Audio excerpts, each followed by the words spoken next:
Bonjour à toutes et à tous, bienvenue dans cet espace d'apprentissage à la recherche clinique pour le dernier tuto. Je m'appelle toujours Laurent Mecmont, je suis toujours professeur de pharmacologie clinique à la faculté de médecine de l'université Paris-Saclay. Alors là, on va voir quand même un point fondamental dans la recherche clinique qui est l'éthique. Je vous rappelle, science sans conscience, vous connaissez la maxime. Alors, l'éthique dans la recherche clinique, il y a de nombreux points, et je vais vous présenter dans une diapositive les principaux.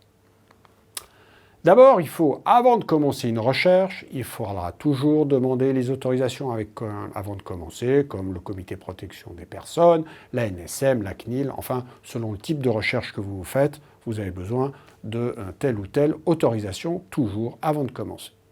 Vous devez déclarer l'étude et sa méthodologie avant de commencer sur des sites internationaux comme clinicaltrials.gov ou sur l'Agence européenne du médicament, de façon à ce qu'on puisse, quand vous allez publier vos résultats, bien vérifier que ce que vous présentez, ça correspond à ce qui était prévu au départ et que vous n'avez pas bricolé sur un sous-groupe avec un critère de jugement tertiaire sur lequel vous voudriez conclure.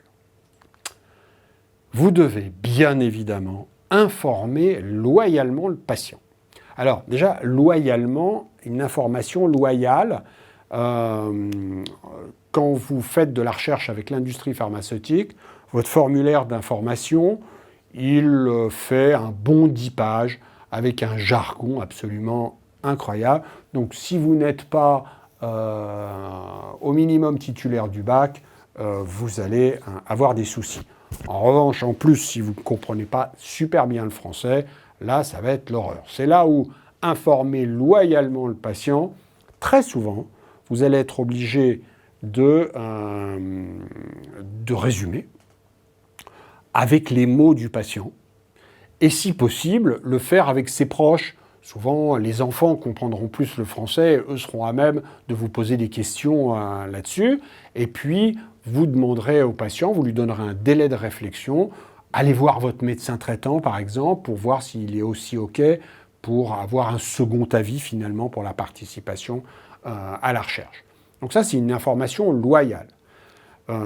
C'est le consentement dit éclairé. Et puis, enfin, le consentement du patient, après l'avoir informé, il accepte ou pas, et le consentement doit se faire ensemble entre l'investigateur et le patient, signé le même jour ensemble, comme un contrat lorsque vous achetez votre maison. Autre chose évidemment importante, ne pas faire perdre de chance au patient. C'est assez rare que des études puissent, mais on ne sait jamais. Eh bien, il faut toujours que dans l'étude, il n'y ait pas que ce que vous proposez au patient, ça ne lui fasse pas faire perdre de chance quant à la guérison, par exemple. Si l'étude est randomisée contre placebo alors qu'il existe un traitement déjà de référence, la période placebo doit être la plus courte possible, de façon à ne pas aggraver la maladie du patient s'il est trop longtemps sous placebo. Donc ça, c'est vraiment fondamental. Et vous, en tant que futur investigateur, vous devez tout le temps vous poser cette question. Et finalement, la manière la plus simple de répondre à cette question, c'est est-ce que moi ou mon conjoint ou ma conjointe, je lui dirais OK pour participer, ou est-ce que mon gosse, est-ce que s'il me demandait qu'est-ce que tu en penses, est-ce que je lui dirais oui? Alors, ne pas exposer les patients à un trop grand risque. Alors, bien évidemment, mais ça, le CPP est là pour ça, la NSM aussi, et c'est vraiment en fonction du pronostic de la maladie et de l'état clinique du patient.